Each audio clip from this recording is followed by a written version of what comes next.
Good morning, Commissioners and staff. The Durham Planning Department is recommending that the Board of County Commissioners no longer be involved with annexation cases within the urban growth boundary. There were 3 statements made in a recent memo. Why would you even consider these 3 proposals relinquishing authority to review cases within the county? What voice would county residents have in annexation cases?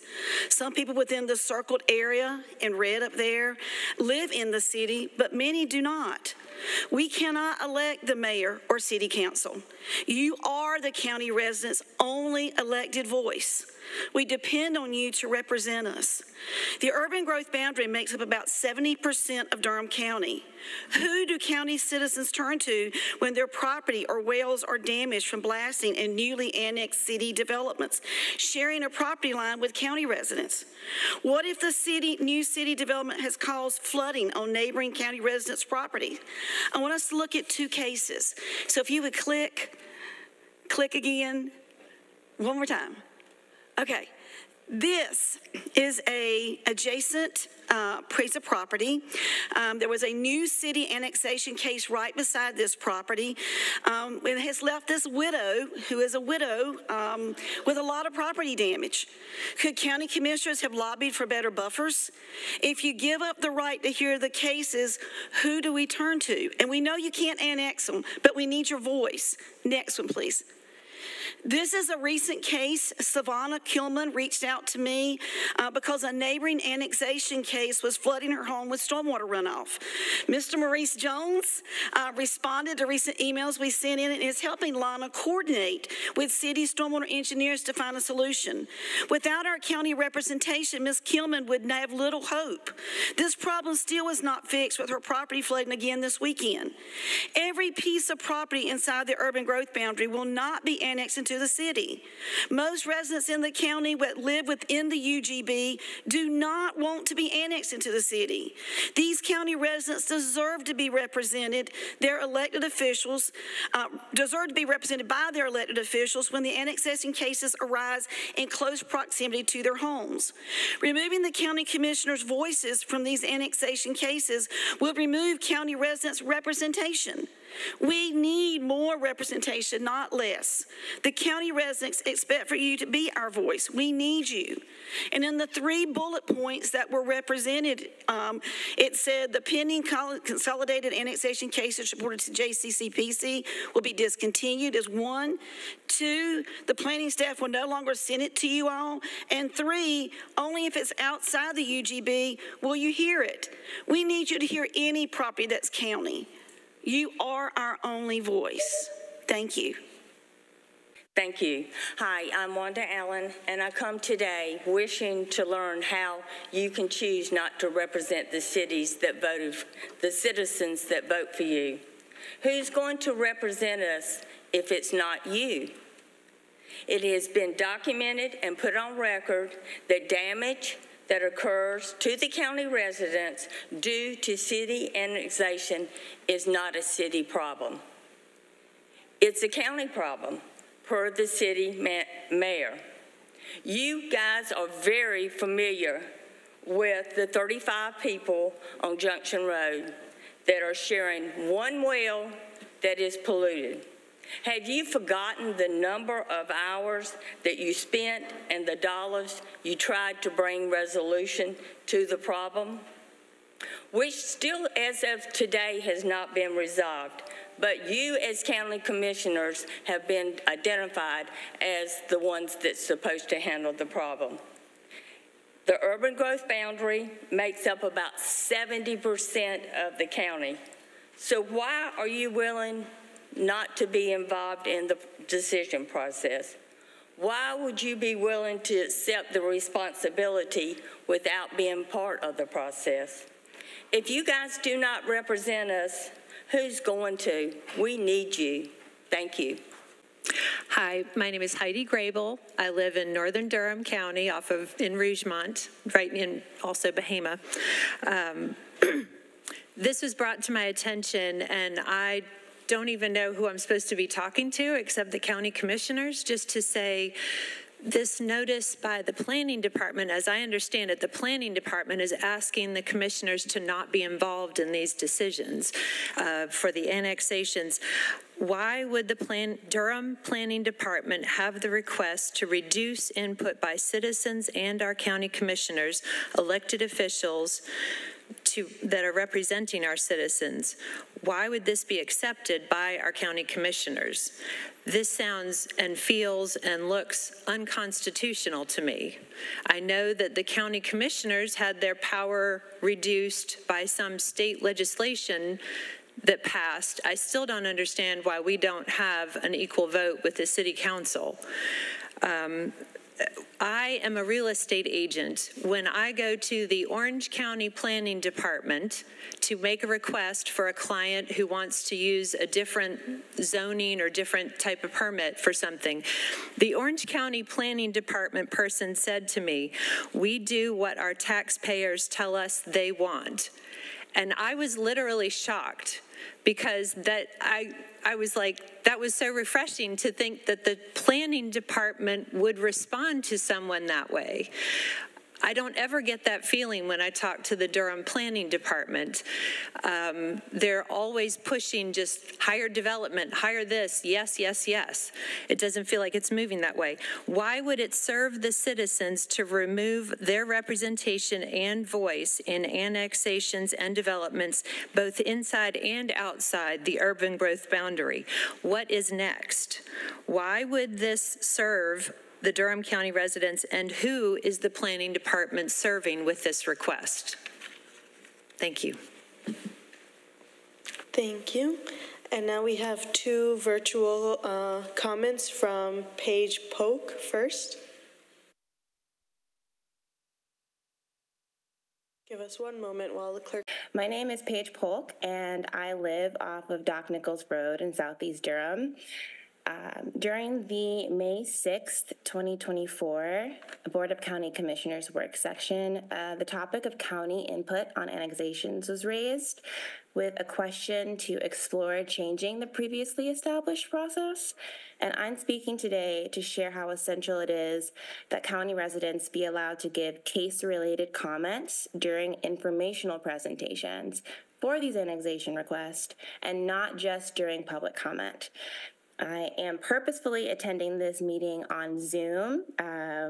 Unfortunately, with the technical difficulties, you can't see it, but I was hoping that you could see for yourselves the effects of poor county representation in city development projects. I am a Durham County resident, but when you look around the entire perimeter of my property border, you see rows of city development properties, polluted creeks, massive deforestation, and mounds of red clay. I have been living in a constant construction zone for at least 4 years, with high traffic, beeping, and even dynamite blasting for industrial city housing projects. It's disrupted my sleep and damaged my home. This development has also destabilized the wildlife ecosystem, polluting creeks and scattering deer, groundhogs, coyotes, and more throughout the neighborhood to look for shelter. And I wasn't able to vote for or against any of this because Durham County residents cannot vote for the Durham City Council nor for the Durham mayor. County commissioners must allow county residents to provide comments on annexation cases during informational presentations and after the case is sent to the Planning Commission. These comments must also be consolidated in a prioritized item for City Hall, especially because of the previously mentioned representation deficit. We must uplift the voices of the people who have tended to and lived in our communities for years. There can be responsible development that offers affordable housing, protects our water from pollution, and integrates thoughtful community spaces like parks and small businesses into our planning. To do this, we need the voices of those who've invested their lives here, not just their finances, to decide how it's built. Thank you. Thank you, Paige. Thank you, everyone who came for our public comments. That concludes the citizens' comments period. There is going to be a presentation today regarding the comments that were made. That moves us to our next presentations, the information report, County Commissioners' input on annexations with Planning Director Sarah Young. And we have 30 minutes scheduled for this. I want to ask colleagues, let's try to get back on track. And I know this is going to be a hot topic, but let's try to be concise with our questions. Okay, go ahead. Good afternoon, Commissioners. Thank you for having us. I'm Sarah Young, Director of the City County Planning Department. I have with me Bo Dobrinsky, one of my assistant directors. And so we just wanted to come and follow up on this item. This was a topic that was raised at your May work session when we presented our annual work program. And it was raised by one of you all, and then I think there was some additional consensus to revisit the way that you all are participating in providing some input into the annexation process. So what we did is, as promised at that meeting, we had the next Joint City County Planning Committee meeting coming up in June, that next month. We took the topic up there, which is the body, as you know, JCCPC is the body per the interlocal agreement where the city and the county kind of work together to provide guidance to the planning department on issues of joint jurisdictional interest. So we did that, and at that meeting, there was consensus to do the three things outlined in this cover memo, which basically are to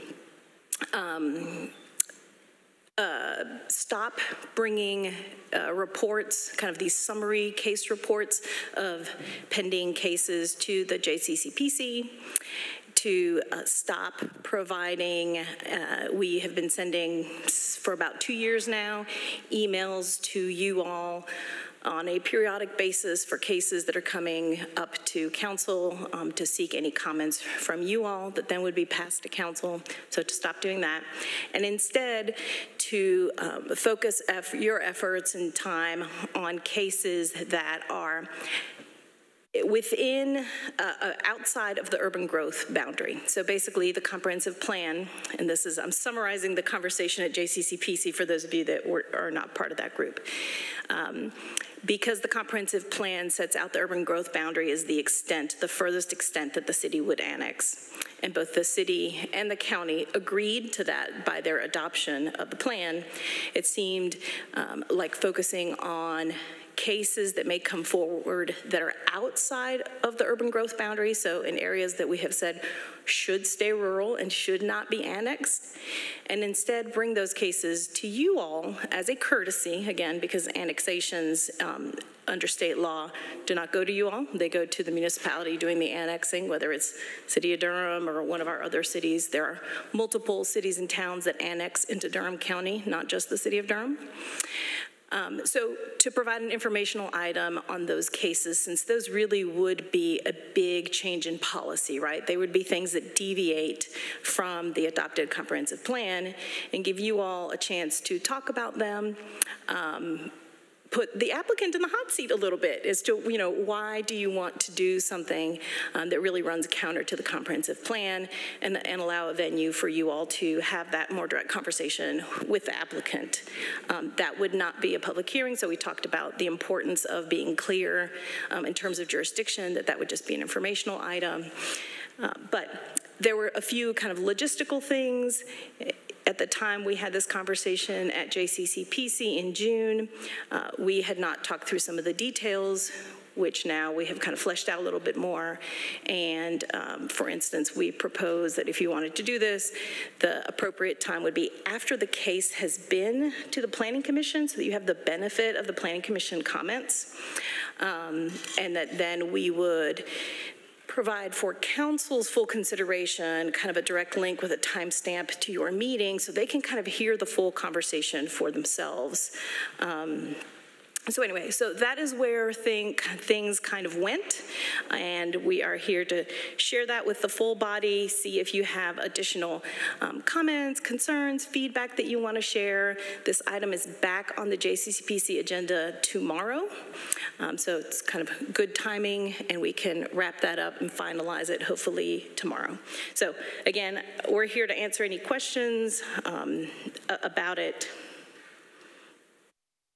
That's it. Thank you. Let's see. Is there anyone from JCCPC also that, I know I'm an alternate, but I'll start with you. Okay, Vice Chair Burns. I just want to say, I have nothing but the utmost respect for both of y'all. Like, and the rest of your team, Alexander, Bo, Sarah. But I'm not just an elected official in this space. I'm a taxpayer too.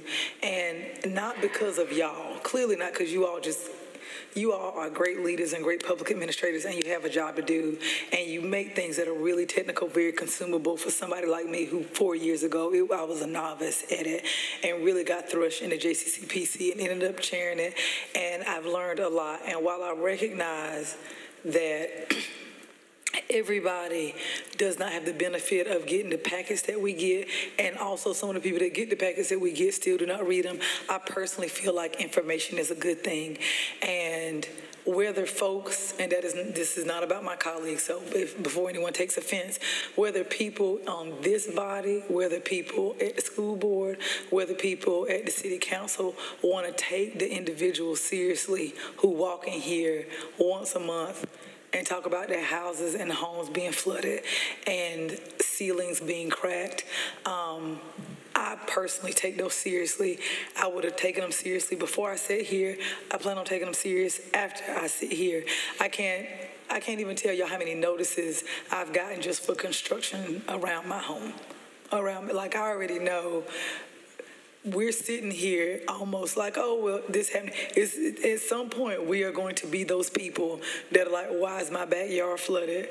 Why are all my trees down? And each month is somebody new. So I just want, like, tomorrow, my vote will be that, while I can appreciate and respectfully appreciate your recommendation, I don't see a problem with us getting additional information, because two things. We like to sit here and say county, county, county, county, county, and I know that we can't vote on what the city does, but the city, those are our residents too. So we do hear a lot of the folks from the county that come in here, but there are city residents that are suffering under these same issues.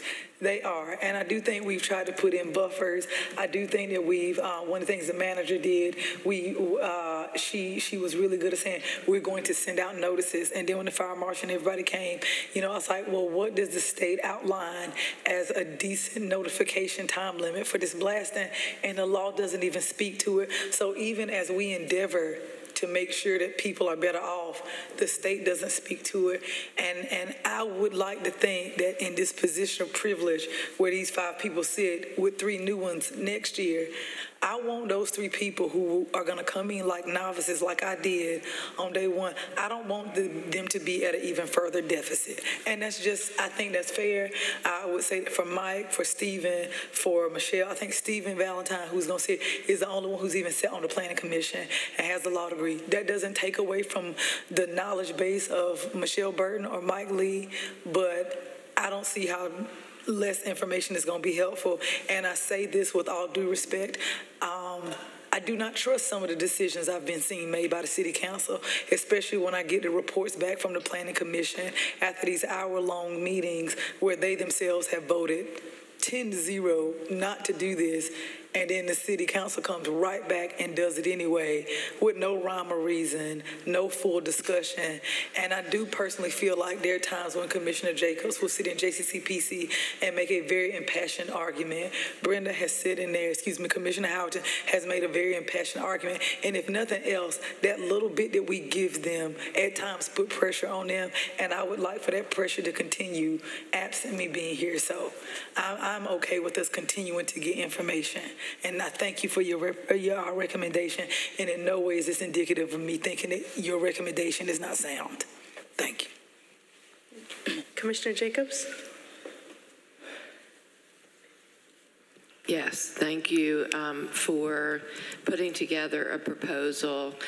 I just want to give a little bit of context, and I hopefully the residents who were here this morning are listening, and others as well, just to provide a little bit of context, because I think there also has been some confusion about this issue. What our current practice, well, first of all, as you stated, Sarah, legally in the state of North Carolina, and the state has made this decision, we as county commissioners have no authority around annexations, unfortunately. And I understand their frustration. I don't believe it's fair either, and I think it's wrong. But that is the reality. So we do not have authority, okay? But the way things have been currently working is that the reports, we get a list, for those of you who are not on JCCPC, what has been the current practice is on our agenda, we simply get a listing of projects that have been filed. So they are at the very, very, very beginning. There is no information. It's literally just a list of the projects at the very beginning. And also, we're actually not really even encouraged to make any comments at that time. It's just like an information item. So that is very limiting. That actually, and also the community cannot actually, it's not a discussion item, so residents don't even get to have input at that point. And we don't really have that much information. The second thing that's been happening is that the Gracie from the Planning Department sends us the information after it's gone through the Planning Commission and says, hey, if you want to provide input by this date, and then it will get included in the staff report. Well, I'm going to fess up. I've only given my written input one time. I'd like to know how many times have all of you done it? Okay, so that has been also really not effective, okay? Because it's like another email in our hundreds of emails that we get. So the issue is really about how do we actually give the residents' concerns more weight and importance, and how do we actually make this more of a real process where we're talking about this publicly and having a discussion as a board and getting information as a board, and then formalizing something so that our comments can actually get incorporated into the report that then goes to the city council. And we're also saying things on the record. So actually, we are trying, the idea, we were giving to the planning staff the mission of how do we actually improve the process. I think what I'm hearing from residents is that numbers 1 and 2, they would still, okay, 2 there doesn't need to be. If we do this, we don't need number 2 anymore, which is, okay. But it seems like they really value having a list still being part of the JCCPC agenda. So I guess one of my requests would be to put that back on again so that, you know, we all are aware at the get-go, you know, as an informational item so that the whole public as well as JCCPC can be aware of what has been submitted. But my second question is, and this came up from talking to Commissioner Carter, okay, the idea is that we have now adopted, all of us, the city and the county, our new comprehensive plan and our future place type map, which shows where the urban growth boundary is. And so now what we're trying to assume is that if anything that gets brought forward outside the urban growth boundary, we really need to hear about it because this is not following the plan. Yeah. But then there is another situation, a nuance here, Sarah, which is what about rezonings that are within the urban growth boundary that are also not being consistent with the comprehensive plan and with the future place type map? Because we still could get rezonings, now correct me, but we still could get rezonings that are not consistent as well within the urban growth boundary. Am I correct? Yes. So how it seems like that should be also something somehow that is lifted up. So I want to hear your thoughts on that. Yeah, that is something that is actually, it is not uncommon. We get plenty of rezoning requests that are not consistent with the place type map. In some cases, they are also being annexed. In other cases, they're already within the city limits and not consistent. Under state law, any zoning request that is not consistent with a community's future land use map, or in our case, a place type map, if the governing body approves that rezoning, the place type map or the future land use map is automatically amended to match. So that is state law. So it really falls to the jurisdiction that it's under and their decision on the rezoning. So, but, okay.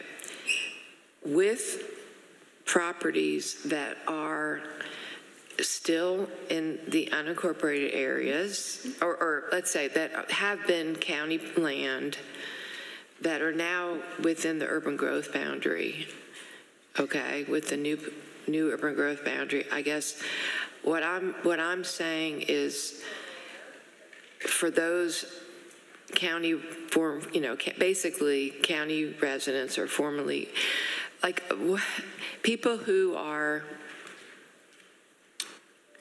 okay, I guess I'm just wondering about those, whether those cases should still be treated differently in terms of us knowing about them, or because if we've all adopted this and they're not going to be following what's in the future place type map, then that's another situation where the plan isn't being followed. Does that make sense? Yeah. Can I make a suggestion? Okay. Yeah. I think it might be helpful if we continue with the summary kind of case reports to the JCCPC to really call out the ones where there is a difference, this situation that you're talking about, and maybe make sure that we build in some time there for you all to discuss that at those meetings. That might be a good way to kind of accomplish that look within the framework that already exists. So instead of just being a quick, like, here's the report, any questions, which is typically what happens, we could specifically go over the ones that are, as you said, in the county, subject to being annexed, but having a different place type.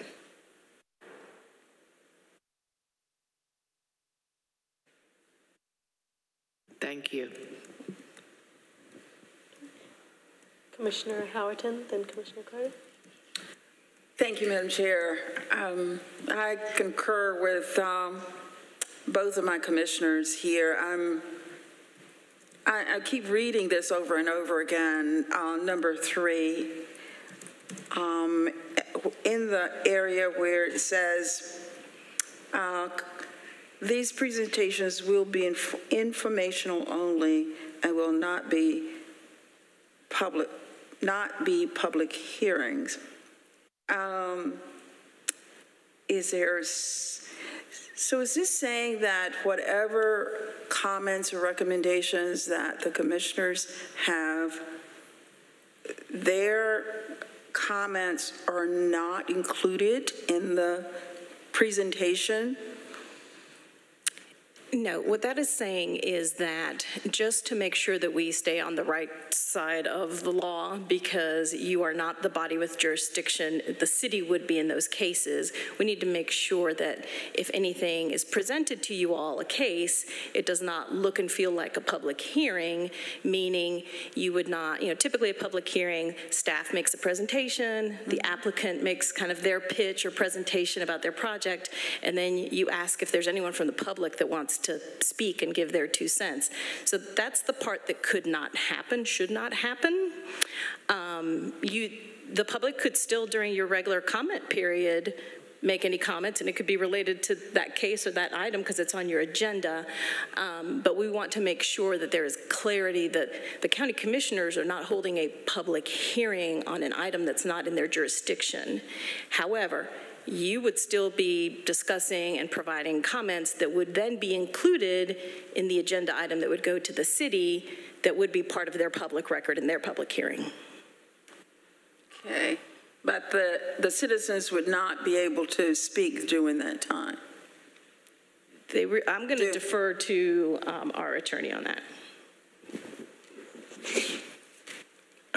You are correct, ma'am. The way it was being proposed is it's coming to you as an informational item, as are at a work session, as are others.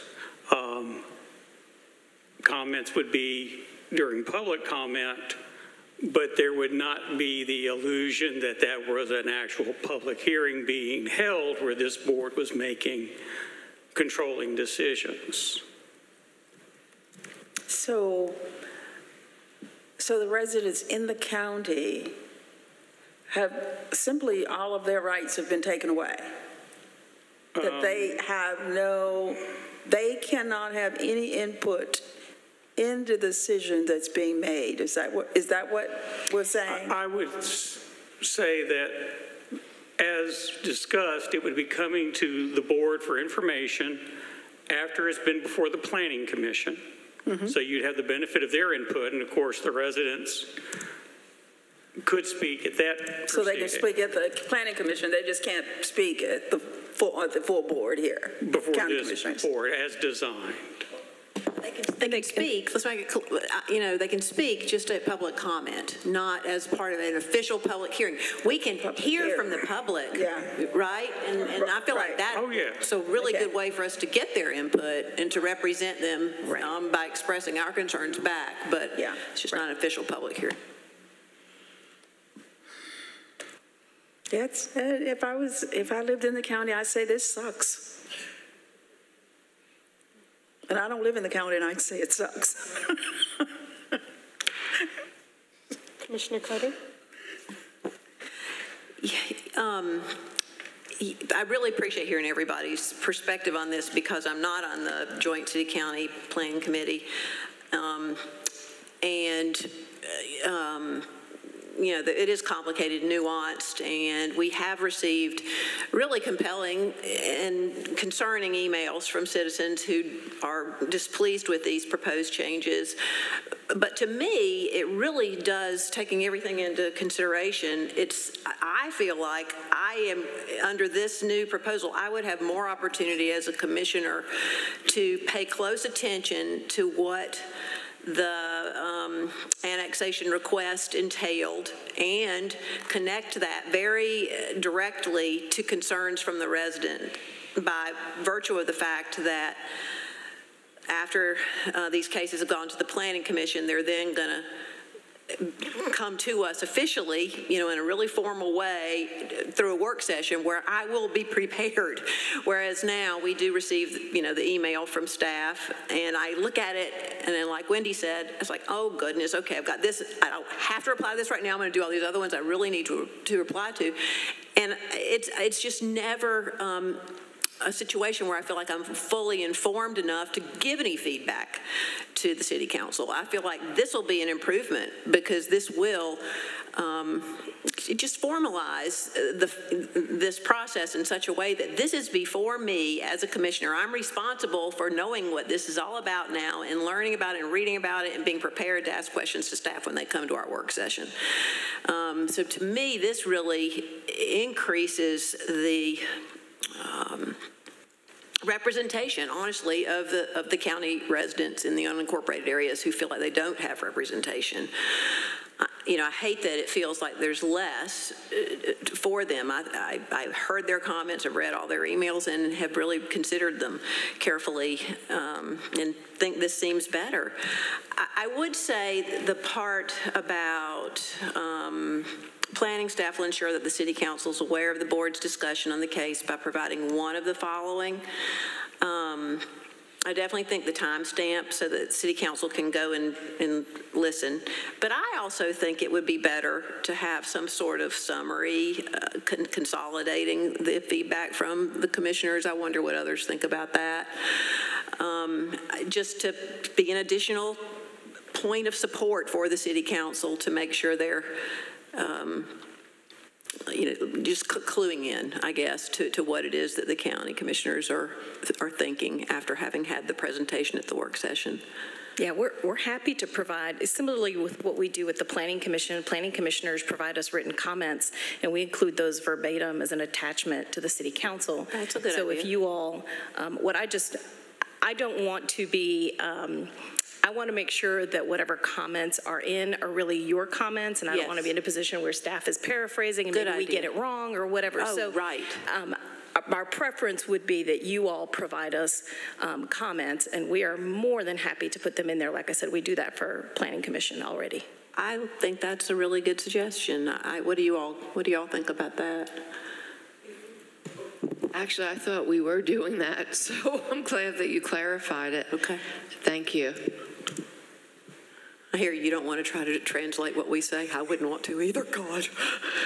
Well, Commissioner Carter, I think one of the issues present is if they start to create that record, are they now basically making the minutes?